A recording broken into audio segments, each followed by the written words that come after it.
la palabra de Dios. Cuando el espíritu inmundo sale del hombre, anda por lugares secos, buscando reposo y no lo halla. Entonces dice: volveré a mi casa de donde salí, y cuando llega, la halla desocupada, barrida y adornada. Entonces va y toma consigo otros 7 espíritus peores que él, y entrados moran allí. Y el postrer estado de aquel hombre viene a ser peor que el primero. Así también acontecerá a esta mala generación. Mientras él aún hablaba a la gente, he aquí su madre y sus hermanos estaban afuera y le querían hablar. Y le dijo uno: he aquí tu madre y tus hermanos están afuera y te quieren hablar. Respondiendo él al que le decía esto, dijo: ¿quién es mi madre y quiénes son mis hermanos? Y extendiendo su mano hacia sus discípulos, dijo: he aquí mi madre y mis hermanos, porque todo aquel que hace la voluntad de mi Padre que está en los cielos, ese es mi hermano y hermana y madre. Hoy veremos a través de este pasaje cómo es que una imperfecta reforma meramente religiosa en el individuo, en vez de acarrear beneficios, acarrean peores resultados. También veremos en la segunda parte de este texto la importancia que tiene el tener una relación correcta con Jesucristo. El Señor Jesús ilustra esta verdad invitándonos a que imaginemos a un hombre que recibe de nuevo a un espíritu inmundo. Para ello nos habla acerca de una ilustración. No sabemos si era una parábola o si era algo que había acontecido en verdad. Pero el Señor nos invita a pensar en esto. El personaje principal en esta ilustración, en esta historia, es un espíritu inmundo, un demonio. El personaje principal se trata de un demonio, un ángel caído, un miembro de las huestes celestiales de Satanás, de aquellos ángeles que habitaron en la gloria de Dios, pero que se rebelaron contra Dios y fueron echados fuera del cielo. Estos espíritus demoníacos, dice nuestro texto, son seres inmundos. Esto significa que estos demonios tienen una naturaleza perversa, una naturaleza vil. Sin embargo, este espíritu en particular del que estamos hablando no era un espíritu tan malo como podría llegar a serlo, porque se nos dice que había otros espíritus que eran peores que él, ¿de acuerdo? Este espíritu no era tan malo porque tenía amigos, demonios, que eran peores que él. Y lo que acontece primeramente con este demonio es que sale de un hombre. Es echado fuera de la vida de un hombre. No se nos dice cómo es que este demonio salió de esta vida. Bien pudo haber sido que ese hombre en algún punto de su vida tomó una decisión radical y abandonó ese pecado con el que ese demonio lo tenía cautivo. Pudo haber sido que ese hombre tomó la resolución de abandonar cierto pecado. Si es que entonces el demonio, pues, no tener influencia, queda fuera de su vida. También pudo haber sido que nuestro Señor Jesucristo, durante su ministerio, nosotros sabemos que él echó fuera muchos demonios de personas. Sin embargo, eso no significaba que esas personas confiaran en Él y creyeran en Jesucristo y le sirvieran y le siguieran. Pudo haber sido una de esas personas que nunca confió en Jesucristo para salvación y aún así recibieron la ayuda del Señor al ser liberados. Lo primero entonces es que el demonio sale del hombre. Lo que acontece después dice que el demonio andaba en lugares secos buscando reposo y no lo hallaba. Hermanos, al ser los demonios espíritus, los demonios no tienen necesidad de beber ni de comer. Así es que debemos de tomar nosotros esas palabras de que se encontraba en lugares secos, no como que si el demonio tuviera sed, sino que más bien es una manera de decirnos lo desesperado que se encontraba el demonio, lo incómodo que el demonio se sentía al no poseer un cuerpo humano. Entendemos entonces que los demonios se complacen en poseer a los seres humanos. Ellos están incómodos, se sienten en desolación, se sienten desolados, y por eso este demonio buscaba reposo.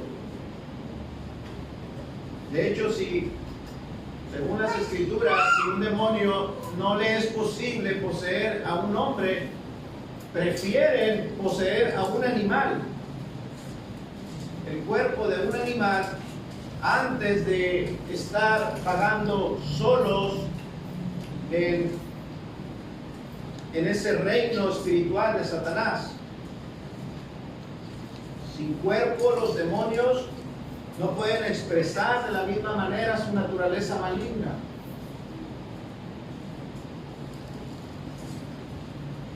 Pero cuando los demonios poseen un cuerpo,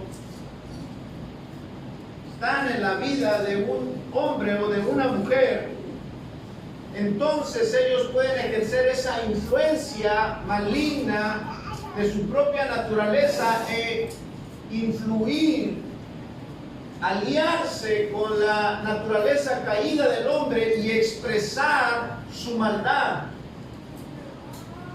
y así poder hacer cualquier cosa que vaya en contra de la voluntad de Dios. Por eso lo que hace después el demonio, al encontrarse en esa soledad, en esa incomodidad de no poseer ningún cuerpo, lo que hace este demonio, dice que decide volver a la casa de donde salió. ¿Cuál era la casa? La vida de aquel hombre. Él decide volver a su casa. El demonio lo consideraba que la vida de ese hombre era su casa. Este hombre tenía un grave problema.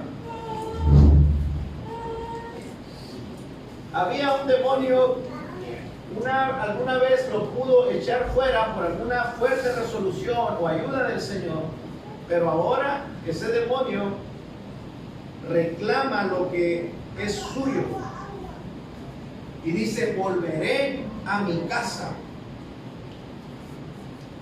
Vea el fuerte sentido de propiedad que tenía este demonio, como si el demonio dijera: él me pertenece,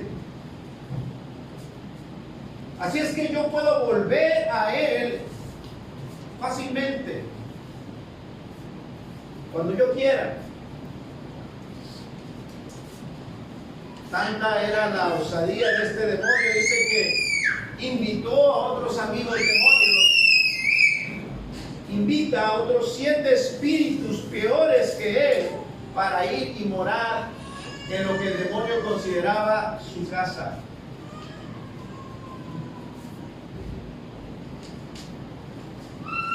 Vean lo que dice después esta historia. Lo que Jesús entonces ahí nos describe es el estado de la casa. Dice: cuando llega, mire el estado en que se encontraba aquella casa. vuelve el demonio, ¿qué es lo que encuentra? Encuentra una casa que estaba desocupada, barrida y adornada. La casa estaba desocupada, barrida y adornada. Primeramente dice que estaba desocupada. Eso quiere decir que cuando llegó el demonio a la vida de este hombre, no encontró a otro. El hombre que había tomado una determinación por vivir una vida más moral, abandonar aquel pecado, se había mantenido limpio. Y llegó el demonio y dijo, es mi casa, porque a él le gusta lo que yo la tentación que yo le doy.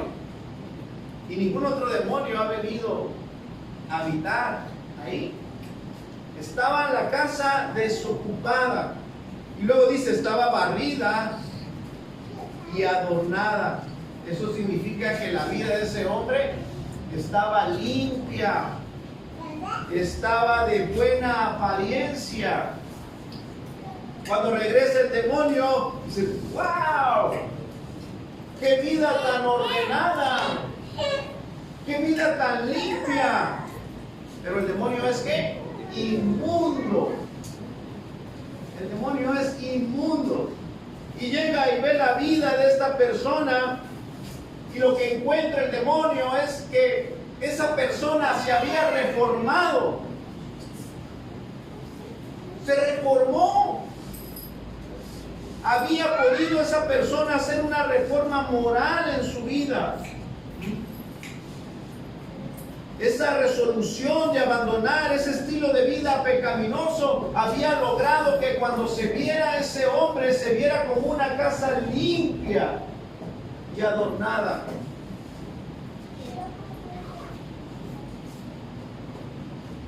O sea que el hombre logró estar temporalmente limpio de apariencia. Ya no caía en las tentaciones de antes. Había hecho una fuerte resolución. Lo que nos enseña, hermanos, es que el hombre puede llevar a cabo una reforma moral en su vida sin Dios. Un hombre por sí mismo sí puede llevar a cabo una reforma moral en su vida. ¿Por qué cree que existe Alcohólicos Anónimos?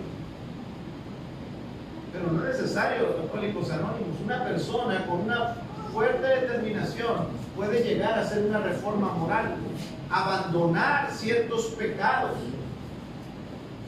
dejarse de ver como un hombre malo y comenzar a verse como alguien bueno. Una reforma moral es posible para cualquiera. Una persona puede dejar el alcoholismo, sobre todo si va al doctor y le dice que tiene un problema en el hígado y que le es necesario dejar de tomar o si no va a morir. Algunos se reforman por temor a la muerte y dejan ese alcoholismo que le acarreaba muchísimos otros más problemas y se reforman una vida reformada. Algunos adúlteros han dejado su pecado a sus amantes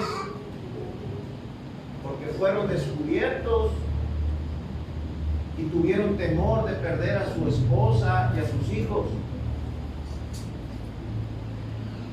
y dejan a sus amantes, abandonan ese pecado y no vuelven a tener jamás amantes, se reforman por el temor de perder lo que aman. Algunos criminales que han estado en prisión se han reformado porque no quieren volver a la prisión. Porque lo que pasaron en prisión fue horrible y entonces cuando salen de prisión, algunos de ellos se reforman verdaderamente por el temor a volver a sufrir las consecuencias. Eso es una reforma moral. Muchas personas logran reformarse por amor a sí mismos, porque dicen, ya estoy harto, estoy cansado de esta vida, y de ser así, y con una fuerte determinación logran hacer cambios morales en sí mismos.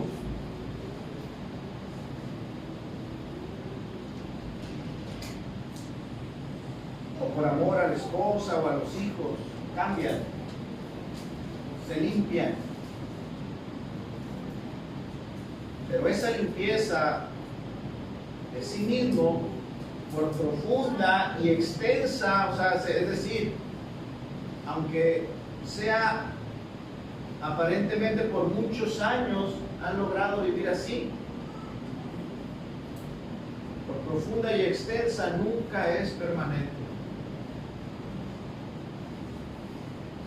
Se pueden eliminar los síntomas del pecado.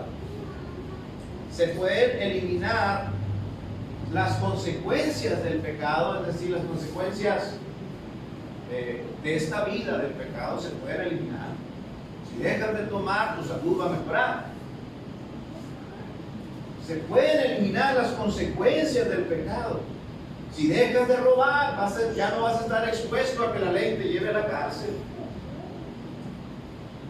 Se pueden eliminar los síntomas y consecuencias, pero no se puede eliminar el pecado mismo. Sin una verdadera relación con Cristo, no se puede cambiar la naturaleza del corazón pecaminoso. El profeta Jeremías dice, aunque te laves con lejía y amontones jabón sobre ti, la mancha de tu pecado permanecerá aún delante de mí, dijo Jehová el Señor. Sin una correcta relación con Cristo, ninguna reforma moral externa es permanente, sino que es más peligrosa, y es lo que vamos a ver. Es más peligroso hacer una reforma moral sin verdaderamente entregarse a Cristo que nunca haber cambiado. Es preferible nunca haber cambiado, estar en esa manera expuesta de pecado, que haberse embarcado en esa travesía, obra o esfuerzo de reformar nuestra propia vida sin entregarnos a Cristo en verdad.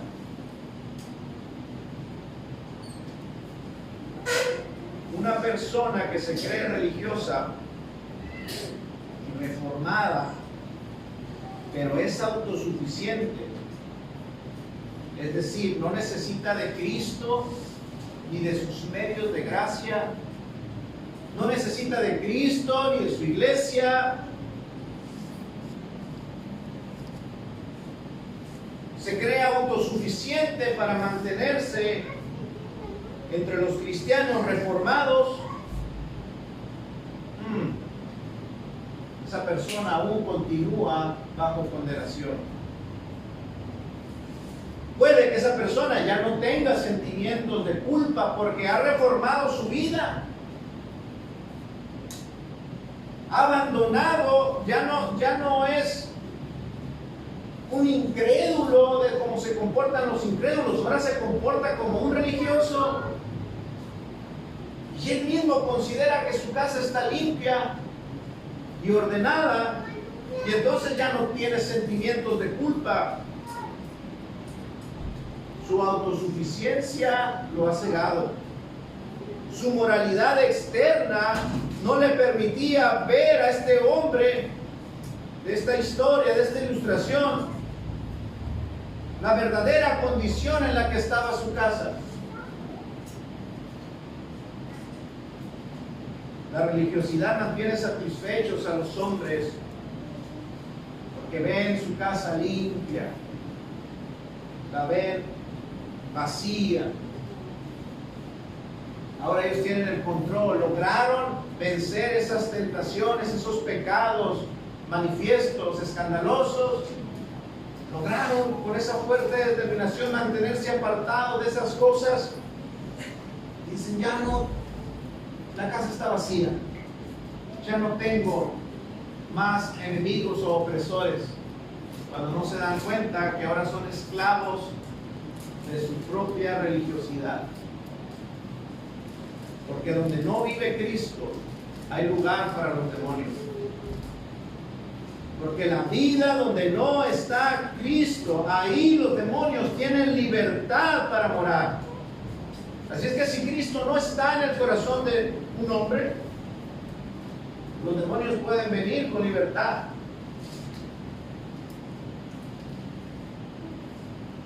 Y entrar y habitar y sentirse cómodos y seguros.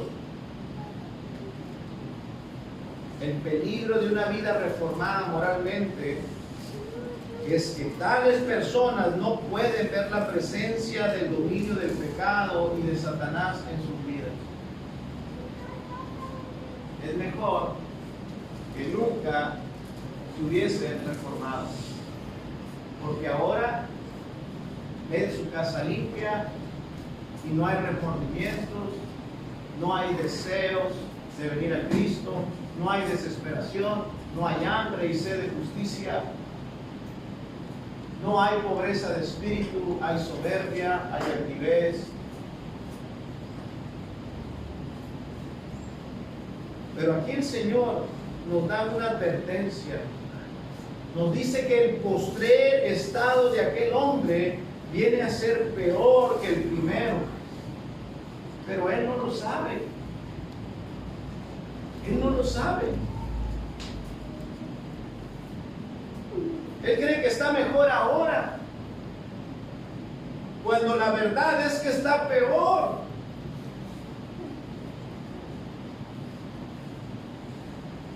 Hizo una reforma aparente y temporal en su vida, pero ahora se encuentra peor, su condición es peor. Se ha vuelto como el leproso. ¿Sabe qué pasa con la enfermedad de la lepra? La lepra, uno de los daños que hace es que inhibe el poder sentir dolor. Se insensibiliza la piel, los nervios se van carcomiendo y no sienten dolor. Y los dedos se les empiezan a pudrir y a caer y ellos no sienten dolor. Se están pudriendo en vida, pero están insensibles.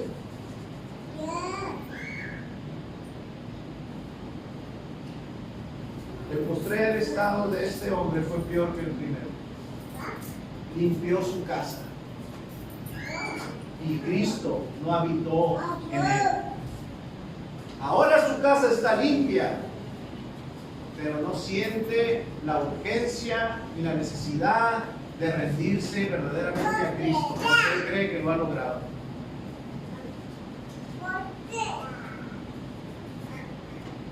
Así como el leproso, de la misma manera que el leproso, la autojusticia anestesia a la persona para no sentir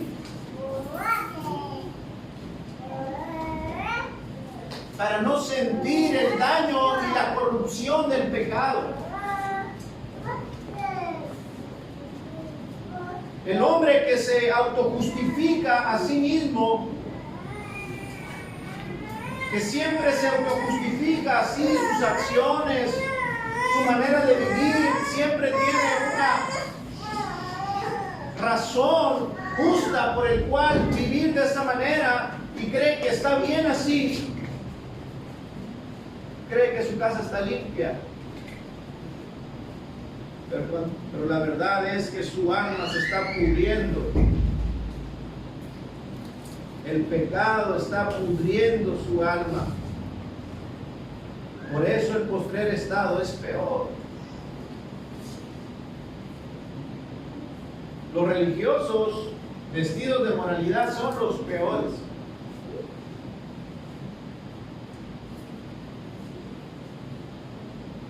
Los autosuficientes y reformados morales son los que sirven mejor a Satanás. Son los peores. Esos que se ven como muy buenos. buenos.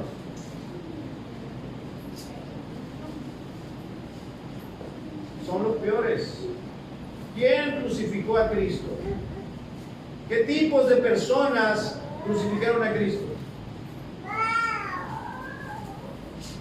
No fueron los pecadores, los ladrones. No fueron los que eran inmorales. No. No eran los pecadores que todo el mundo sabía que eran malos y perversos. No. ¿Quién crucificó a Cristo? Los peores. Los fariseos. Los que tenían una reforma moral y externa, pero no tenían una relación verdadera con Cristo. Los que creían que su casa estaba limpia y no tenían necesidad espiritual, no necesitaban la ayuda espiritual de Cristo, porque según ellos no necesitaban la ayuda del Señor. Aquellas personas que tienen una mera reforma moral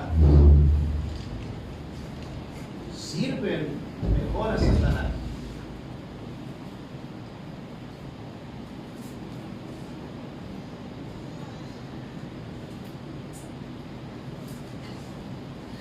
Vamos a la escritura y veamos las palabras del apóstol Pedro. Capítulo 2, verso 20.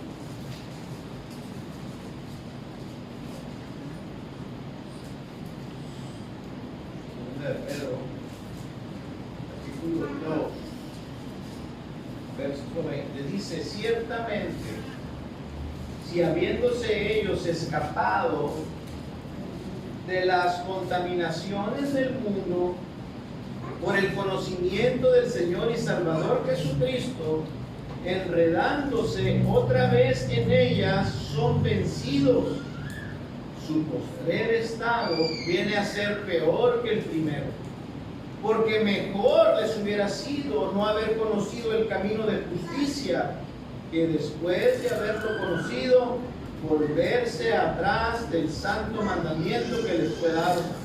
Pero les aconteció lo del verdadero proverbio: el perro vuelve a su vómito y la puerca lavada a revolcarse en el cielo. Está duro este pasaje, pero es lo mismo que estamos hablando. Dice que estos hombres, dice el apóstol Pedro, conocieron el camino de justicia. ¿Y qué hicieron? Dice que se apartaron de las contaminaciones del mundo. Se apartaron de las contaminaciones del mundo, pero fue de manera temporal. Experimentaron una reforma moral, apartándose de las contaminaciones del mundo. Ya no se miraban como antes, ya no eran ese tipo de pecadores expuestos. Ahora vivían una vida diferente. Ellos habían conocido al Señor. Eso es lo que dice: habiendo conocido al Señor y Salvador Jesucristo. Hermanos, Satanás y sus demonios no cesan su obra cuando alguien renuncia al pecado. No se detiene.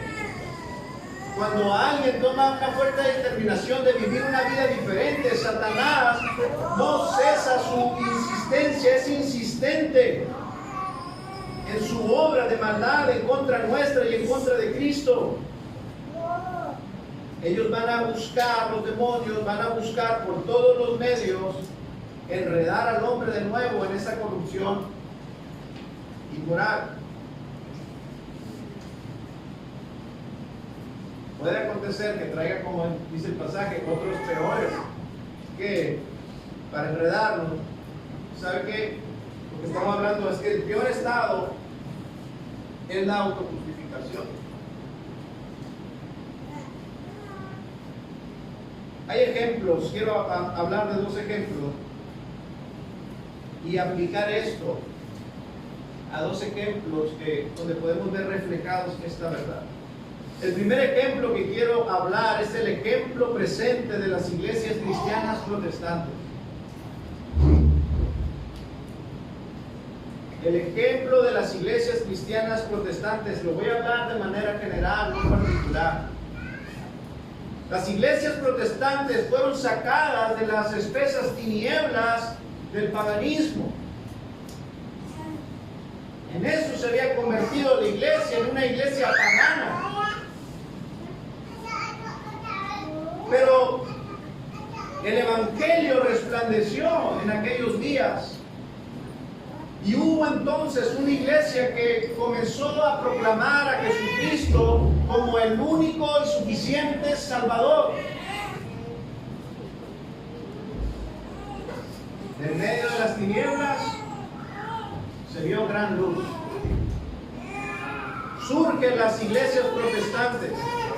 Una iglesia que se levanta a protestar en contra de los pecados que estaban en el seno de la iglesia católica. Entonces esta iglesia protesta y señala los pecados de inmoralidad que había en los líderes religiosos. Toda esa inmoralidad y mundanalidad que había en el clero. La iglesia protestó contra el abuso que se hacía porque la iglesia despojaba de sus bienes. Aún a los más pobres eran tan insensibles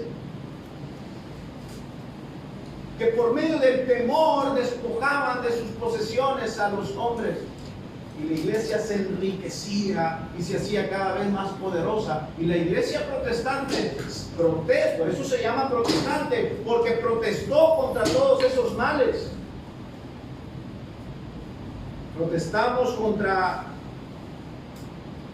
esa estrategia de la iglesia oficial que tenía de mantener la verdad oculta del pueblo, tener la verdad alejada del pueblo, no solamente manipular las escrituras, sino ocultar las escrituras para que el pueblo no conociese la palabra de Dios. Y la iglesia protestante protestó.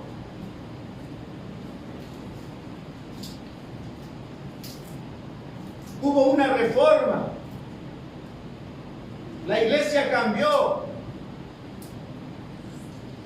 Surge una iglesia reformada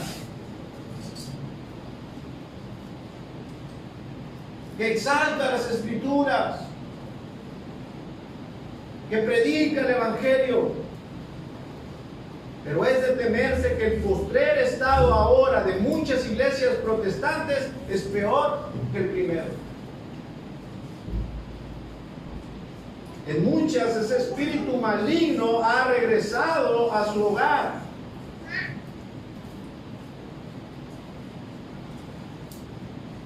Y ahora las iglesias, la mayoría de las iglesias protestantes se han olvidado de lo que protestan.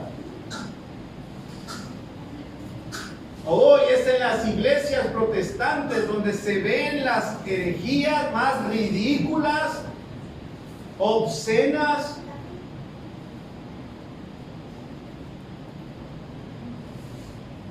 y a veces uno piensa es preferible estar en misa que estar en este circo.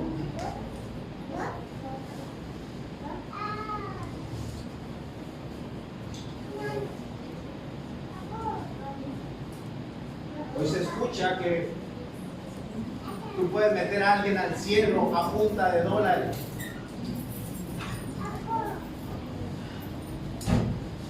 ¿Qué clase de energías tan obscenas, tan ridículas, tan ofensivas al verdadero evangelio? Hoy en las iglesias protestantes no hay ni Cristo, ni evangelio, no hay palabra de Dios. El peor estado de las iglesias protestantes ha venido a ser peor que el primero. No hay palabra de Dios, estamos llenos de sensacionalismo.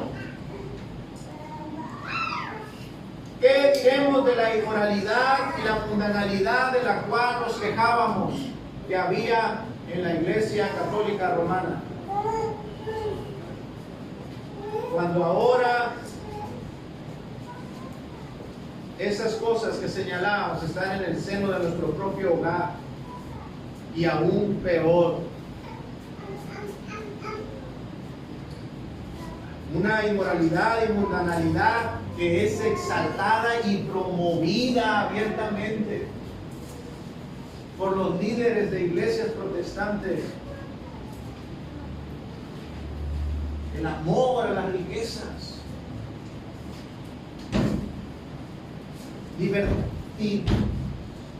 libertinaje como una supuesta libertad cristiana, pero es libertinaje. Tristemente, a muchas iglesias protestantes le ha acontecido lo que al proverbio: el perro vuelve a su vómito y la puerca lavada a revolcarse en el cielo. Que el Señor nos ayude. Ahora quiero hablar de un ejemplo individual, porque no solo en las iglesias cristianas protestantes está este mal, sino también este mal está en muchos individuos. Hay quienes en sus primeros años de convertidos se les ve muy fervorosos, muy animados.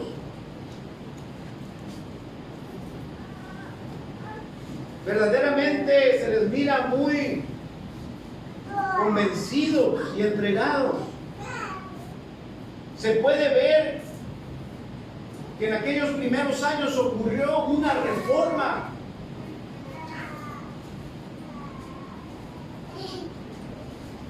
No, hombre, no, en verdad cambió ese joven. Ese joven los domingos se le llevaban el fútbol. Su vida era el fútbol, pero ahora, cuando se convirtió, dejó todo eso, sus pasiones, y ahora su vida se ve totalmente diferente. Pero ya pasaron unos años de eso. Muchos de ellos no fueron más allá. Sí, abandonaron sus costumbres y adoptaron otras costumbres, pero eso no es cristianismo. Eso no es cristianismo. Sí se puede ver un gran cambio, pero eso no es cristianismo. A muchos se les ve que con el tiempo se olvidaron.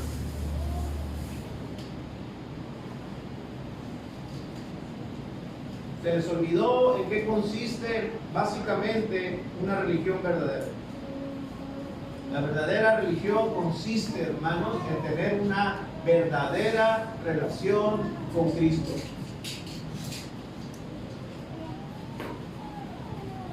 Y en vez de cuidar su relación con Cristo, se esforzaron y a través de los años se esforzaron en que su casa se siguiera viendo limpia, y eso es bueno. Pero se olvidaron de que lo primordial era que Cristo abundara en sus corazones. De manera que el espíritu maligno volvió a sus corazones, les halló barridos y adornados, y ahora mismo pueden estar sentados en las iglesias tan cómodos y tan insensibles que no pueden ver el peligro en el que están. Ahora están tan cómodos en la iglesia porque tienen nombres de cristianos, pero ahora tienen una conciencia cauterizada porque creen que están bien. Ahora, por más que se les hable de Dios a algunos, rechazan la palabra de Dios. Sí la escuchan, pero la rechazan, no la aceptan, porque se conforman con su autojusticia, con seguir barriendo su casa, teniéndola adornada. Ya no tienen la facultad para percibir y obedecer la verdad. Por último, veamos que hay un poder que es más grande que el poder de la reforma moral. Hay un poder que es más grande que el poder de una reforma meramente moral, y es el poder de la relación. Vemos a partir del verso 46, tenemos que los familiares de Jesús llegan a buscarle, que llega la familia de Jesús. Y entonces Jesús toma esa oportunidad para ilustrarnos ahora, a través de esto, que toda reforma externa, si no tiene lo primordial y lo necesario, es inútil y odioso. Y lo necesario y primordial es tener una relación personal con Cristo.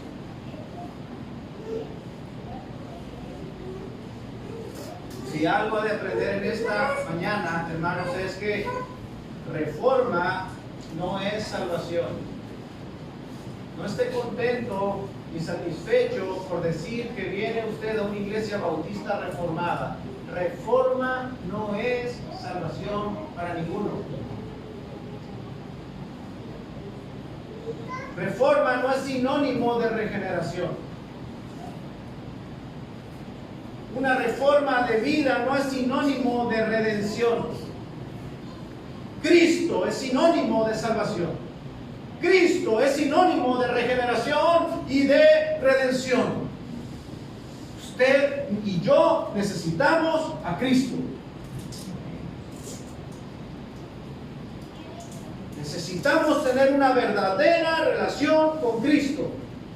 Asegurarnos de que nuestra religión es verdadera, no por nuestra apariencia externa, sino porque estamos unidos a Cristo.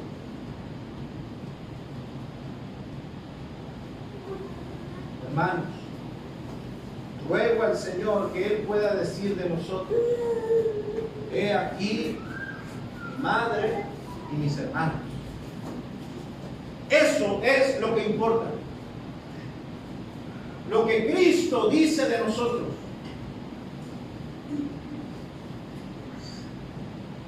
Él es el que tiene ojos como llama de fuego y recorre la iglesia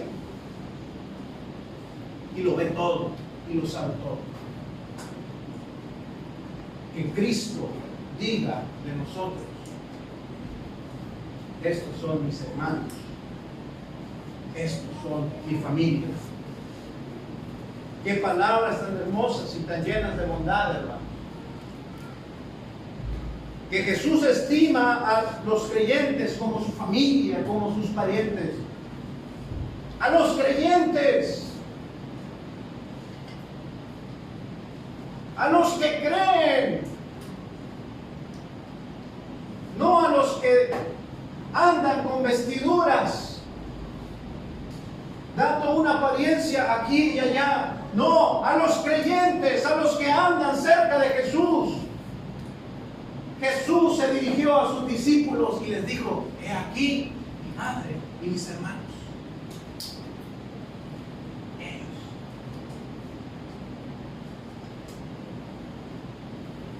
Él sabe quiénes son los que tienen una relación con Él. Él los identifica. Él sabe quiénes caminan a su lado.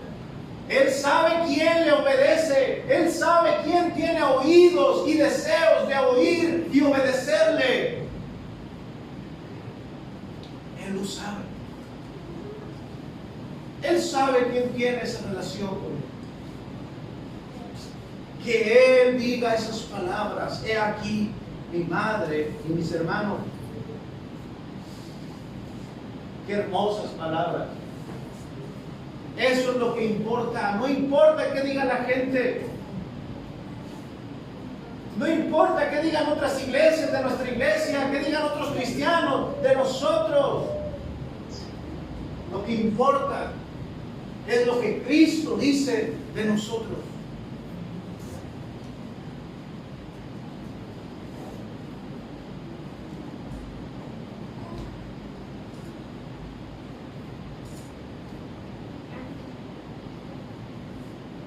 Mire que mientras Jesús rechazó y condenó a los escribas y fariseos, a los que se miraban limpios, a los que no se miraban tan limpios, les dijo: ustedes son mi familia. Ustedes son mi familia. No lucen tan bien. Han sido cobradores de impuestos, conocidos como ladrones, abusones, como malos hombres, como prostitutas. Pero aquí están siguiéndome y creen en mí. Ustedes son mi familia.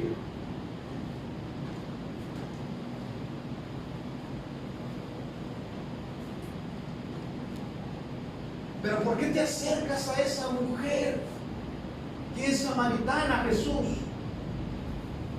Él está en busca de su familia, de aquellos que saben que van a creer y le van a seguir y le van a servir. ¿Por qué defiendes o por qué dejas que se acerque a ti una mujer impura y te toque? Una mujer que va con flujo de sangre, que es impureza, te va a contaminar. Trae sus ropas en sangre, no trae las vestiduras de un fariseo. Porque ella es mi familia. Porque ella cree en mí. Es impura por fuera, pero ella cree y siente necesidad de mí. Vean lo importante del poder, ese poder que tiene el tener una relación con Cristo. Él aceptó y salvó a todos los que vinieron a Él y confiaron en Él. Y Él lo sigue haciendo el día de hoy. Él sigue salvando a todos los que vienen a Él sinceramente. A todo aquel que no le importa qué piense el pastor de él, ni qué piensen sus hermanos de la iglesia de él o de ella. Debemos venir aquí, humillarnos delante de Dios, a pedir su ayuda, a pedir su perdón.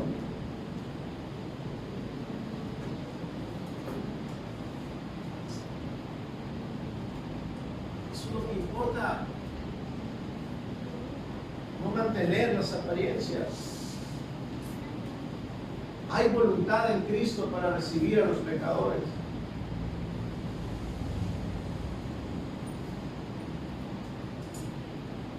Cristo tiene una gran familia divina.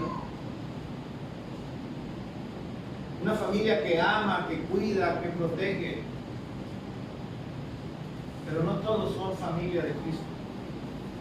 No hay lugar para los soberbios en la familia de Cristo. No hay protección, amor ni cuidado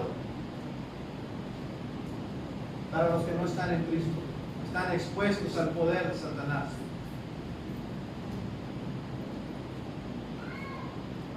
Cualquiera entonces que venga a Cristo creyendo en Él puede formar parte de la familia de Cristo si confía en Él. Para esos días, los hermanos de Jesús no creían. Santiago escribió esa carta hermosa. Santiago, que llegó a ser pastor de la iglesia de Jerusalén, hermano de Jesús, al principio no creía en Cristo. Los hermanos de Jesús, al parecer, no creían en Él. La madre de Jesús, María, aunque conocía los propósitos de Dios para la vida de Jesús, ella también llegó a dudar. Y parece que en esa ocasión ellas venían a buscar a Jesús, la familia venía a buscar a Jesús porque las cosas se estaban poniendo demasiado difíciles para Jesús. Los enemigos estaban creciendo y estaban preocupados por lo que le iba a pasar a Jesús. Porque no creían en Él como el Mesías. Creyeron después. Por eso Jesús dijo, aquí está mi familia. Santiago que está afuera ya, mi hermano, mis otros hermanos no creen en mí todavía. Ustedes son mi familia. Porque ustedes creen en mí.